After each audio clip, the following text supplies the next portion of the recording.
But off the top at 5, we're on top of breaking news. 2 Seattle police officers are accused of breaking the law while in D.C. during the January insurrection at our nation's capital. Thanks for joining us for the news at 5. I'm Jamie Tompkins. And I'm Matt Lorch. Q13 News reporter Brandi Kruse has more on the details of this long-awaited investigation that has finally been made public. The 6-month investigation by the Seattle Office of Police Accountability left plenty of time for speculation about the actions of 6 officers who were in D.C. while off duty on the day of the Capitol siege. But finally, we have some answers as to what each of those officers was doing and where they were when a group of pro-Trump rioters stormed the Capitol in an effort to stop certification of the 2020 election. Of the 6 officers, 3, who remain unnamed, were found to have participated in constitutionally protected speech that day, and as a result, are not facing any disciplinary action. Using cell phone and other data, investigators were able to prove definitively that the 3 officers only attended President Trump's Stop the Steal rally and left before the march to the Capitol. While the OPA director made it clear in his findings that he doesn't agree with the content of the president's speech that day, the simple act of being there is protected by the First Amendment.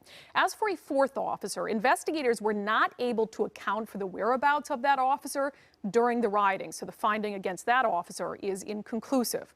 Now, to the 2 officers, 1 man and 1 woman, accused of wrongdoing, OPA says they have photo evidence that places the officers in a restricted area by the Capitol as the insurrection unfolded.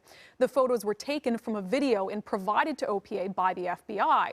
While the officers are not accused of actually going inside the Capitol building, OPA Director Andrew Meyerberg wrote in his report, while they smiled and looked at the Capitol building as captured by the video stills, rioters defiled the seat of American democracy and assaulted numerous fellow officers. That they, as SPD officers, were direct witnesses to the acts that were going on around them, including the scaling of the Capitol building walls, but did and said nothing, compounds this.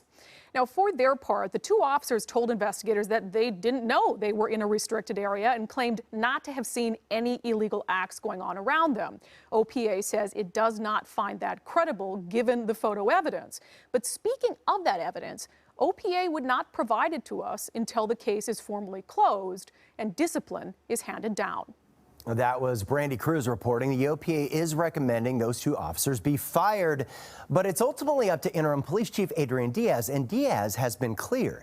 He will hold accountable any Seattle officer involved in the insurrection, and he says that could lead to termination. We are being told he intends to give his disciplinary decision within the next 30 days. Well, Mike Solin, the president of the Seattle Police Officers Guild, tells us he has serious concerns about the investigation, including the fact that the officers were required to hand over personal information. They violated their First Amendment rights. They violated their search and seizure rights. They went after their private banking information. Well, the union has filed a grievance over how the investigation was conducted. It has now been 6 months.